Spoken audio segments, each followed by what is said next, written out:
Meus cumprimentos a todos aqueles e aquelas que me ouvem, em especial ao meu agregado de amigos e amigas do conhecimento. Pessoas que, assim como eu, não têm problema nenhum de dizer da sua inconclusão, de dizer da sua incompletude, de dizer das suas incertezas, de dizer da complexidade deste tempo pós-moderno. Então, a vocês um carinho especial. Eu estou há alguns meses organizando um artigo para um jornal de circulação estadual, né? E esse artigo vai tratar de uma releitura, né, daqueles pontos fixos e tensionáveis de Bauman acerca desse novo momento que nós vivemos, né? Um momento de incertezas, um momento de superficialidades, um momento de naturalização de contravalores, um momento de crises institucionais, né, de todas as ordens. E escrevendo esse artigo, eu vou fazendo os meus mapas conceituais, eu vou definindo algumas linhas de ação, e uma das perguntas que ficaram no meu rascunho, né, era, ou é, porque está lá ainda, né, que roupa vou utilizar no contemporâneo? Ou que roupa vou vestir no contemporâneo? Né? Trabalhando com essa ideia de que, né, o contemporâneo vai exigir da gente uma escolha de adereços. E aqui eu faço, claro, uma analogia, né, com os adereços do armário e com o esquema de valores que nós temos que construir para protagonizar o contemporâneo, né, e não ser engolido por ele. E aí, nesse sentido, eu estou trazendo 4 literaturas para subsidiarem a minha discussão de hoje, que vai ser rápida, mas concisa, tomando como base o vídeo de ontem, que deixou-me ainda inquieto, né, que é a ideia da expansão do conhecimento. Eu trago e peço licença para ler, né, o nome das obras, porque são obras que eu estou me empoderando agora, né? Estou lendo elas para dar conta de produzir este artigo, né? E dar conta também de outras produções em nível de supervisão pedagógica, tá? Então eu estou trazendo para nós hoje Gestão do Conhecimento, Educação e Sociedade do Conhecimento, do professor Ricardo Tavares. Estou trazendo Gestão do Conhecimento nas Organizações, o livro organizado e compilado pela professora doutora Cláudia Martins, né? Educação e Poder, do nosso querido, né, um clássico, Moacir Gadotti, né? E História da Educação da Antiguidade aos nossos dias, da Maria Monacorda, né? Então são 4 obras que vão, de certa forma, né, atravessar-se na minha discussão de hoje, né, que não tem pretensão nenhuma, eu sempre digo isso, né, de fazer segregações, de fazer grandes movimentos. A minha pretensão é apenas compartilhar. Eu venho de uma concepção de educação, né, onde nós entendemos que juntos somos mais fortes que somados. É compartilhando os saberes que nós vamos dando origem a novas possibilidades de pensar, não só as instituições escolares, mas a sociedade que está posta, né? Porque a sociedade que está posta também tem, né, na sua mobilidade humana, traços ideológicos, traços de aprendizagem, traços políticos, traços ou correntes, né, filosóficas, que a gente não vê porque é intangível, mas que estão, né, consagradas nas nossas práticas cotidianas. Como é que eu leio a corrente filosófica de alguém? Como é que eu leio a tendência ideológica de alguém? A partir dos seus fazeres. São os seus fazeres que vão dizendo pra gente, né, qual é o regime de verdades que governa aquelas práticas, né? Nesse sentido, então, eu venho falar um pouquinho da expansão do conhecimento novamente, porque vocês viram que eu tenho 2 obras de gestão do conhecimento no contemporâneo, uma obra de história da educação da antiguidade, do Egito Antigo, né, até os dias atuais, né, e tenho também uma obra específica sobre relações de poder, né, para que vocês entendam que, né, a ideia é mostrar que eu vou trabalhar com 3 elementos importantes. História pura da educação, né, alguns recortes aqui. Vou trabalhar também, né, com elementos, né, do contemporâneo, e aí fazendo uma linha temporal, né, de recorte específico, porque não vou dar aula de história da educação, mas para poder subsidiar o discurso do presente, nós temos que nos constituir, né, na memória histórica que se constitui no passado.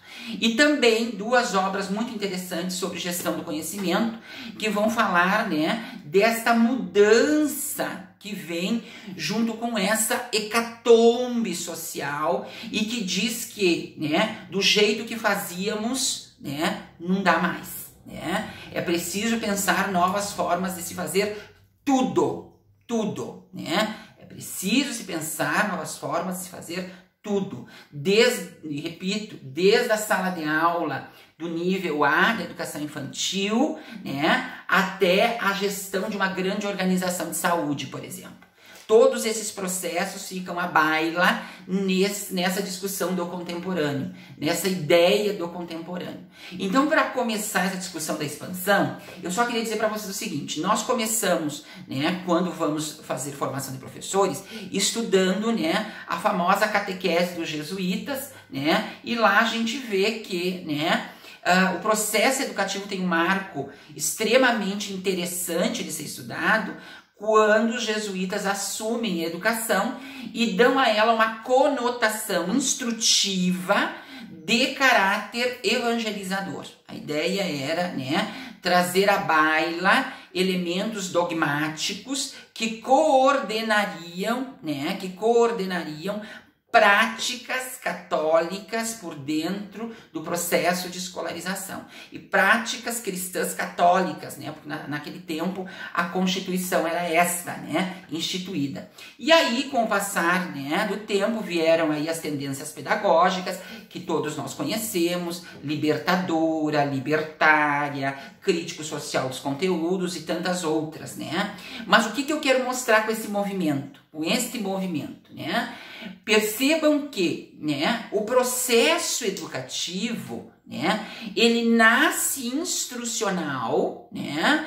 Ele nasce instrucional, e aí pegando um marco, não vou pegar todos, eu vou pegar este marco específico. Ele vem instrucional evangélico, ou de evangelizar, né, numa prática de evangelizar. Vem as correntes pedagógicas e dizem, ó, temos possibilidades de ampliar práticas e de dar sentidos a esses processos, né, caracterizando esses fazeres, né, e junto com isto, né, anda a sociedade, junto com isso se mobiliza a formação de professores, que é um outro tendão, né, junto com isto, né, a governabilidade vai tomando práticas para si interessantes, e uma delas vocês vão lembrar, que é a famosa qualidade total, que a gente tinha que viver sorrindo, né, vocês lembram disso? Né? Até para dizer não tinha uma metodologia, né? A gente tinha 3, 4 passos instrucionais para dizer um não, né? E sempre com a pele esticada para sorrir, né? Então não estou dizendo que a qualidade total não era boa, né? Mas eu entendo que tinha uns exageros, assim, umas coisas, né? Só que aí abandonaram a qualidade total e abandonaram tudo, né? Então, ou tudo ou nada, né? E é aí que eu quero entrar. Né? Nós vivemos um movimento planetário de um tudo ou nada, né? Nós não conseguimos ainda, né, como civilização, encontrar um ponto de equilíbrio de tal forma que eu possa sentar, né, numa mesa junto com outro colega de uma outra corrente, né, pedagógica, por exemplo, e conversarmos de maneira tranquila, porque nós estamos colocando à baila as ideias e terminado isto, né, nós voltamos à consagrada relação interpessoal. Por que eu estou dizendo isso? Porque eu ainda vejo na pós-modernidade, né, nesse contemporâneo, gente que persegue gente. Gente que põe gente na geladeira. Gente, né, que de certa forma organiza todo um esquema perverso para atacar o outro sujeito, porque ele entende que duas concepções não podem bailar no mundo. E eu tô falando de duas, né? Imaginem quantas concepções nos atravessam. Ele não consegue suportar duas concepções diferentes. E aí uma precisa ser morta, uma precisa ser extinta. E aí eu não consigo entender, né, em que planeta essas pessoas estão. Porque uma das características do contemporâneo, segundo Bauman, é justamente a pluralidade conceitual, a pluralidade filosófica, a pluralidade de concepções. Agora, nós temos aí uma conjuntura que é comum. Qual é ela? Né? A cidadania planetária, e nós vamos trabalhar para isso. Eu não posso perder tempo atacando o outro porque a concepção dele, na minha concepção, está fora daquilo que eu acredito, quando eu seria muito mais significativa fazendo a minha obra a partir da minha concepção e convidando o diferente para fazer parte. E convidando o diferente para ter, tomar e fazer parte, né? Por que a gente tem que fugir, temer e perseguir todas as concepções que vão contra aquilo que eu acredito que é certo? Porque, né? Não sei se é, né? Mas o mais interessante seria, né, o dia em que todos nós, né, pudéssemos sentar e pensar realmente, né, processos de constituição da civilização, seja a gestão da escola, seja a gestão da cidade, né, de maneira que o diferente não me assuste, que o diferente não ponha em xeque, né, aquilo que eu acredito.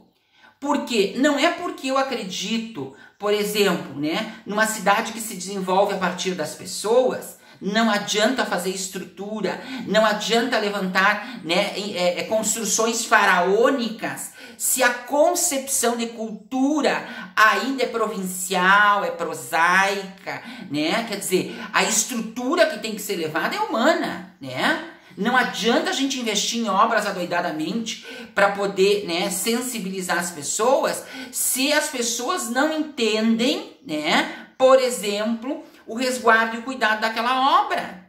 Porque falta cultura. Eu digo que tem cidades que estão cheias de universidades, mas que não têm cultura universitária, que isolam as universidades para que elas não entrem com uma concepção de mudança cultural. Eu fui a uma cidade, gente, que na praça tinha banco de madeira com um repositório de livros embaixo, que ninguém rouba. As pessoas sentam para guardar para ir ao mercado, sentam para guardar para ir ao banco, né? E elas puxam e ficam lendo enquanto aguardam. Olha que lindo. Elas ficam lendo. No meio da praça tem uma árvore de poemas voadores. Você colhe o poema. Você vai olhando e você colhe o poema que você quiser para aquele dia, né? Agora, atingir um patamar de cidade educadora, né, ou de cidade que educa, é entender que a diversidade, a possibilidade de agregar na diversidade é fundamental. Então, o que eu quero dizer para vocês hoje aqui, rapidinho, é justamente isso, né? Se até a Igreja Católica Apostólica Romana, que eu conheço muito bem porque fui seminarista, fiz bacharelado duro em teologia, né, está se modernizando, com discursos, né, extremamente interessantes, se tratando da diversidade, se tratando da escuta, se tratando do acolhimento. Se chegou na porta do Vaticano, meu amor, é porque, no nosso caso, né, urge. Se já bateu na porta do Vaticano e o Papa já entendeu que precisa fazer esse discurso de agregar e que é muito mais fácil agregar do que espalhar, né? O que nós estamos fazendo perdendo tempo?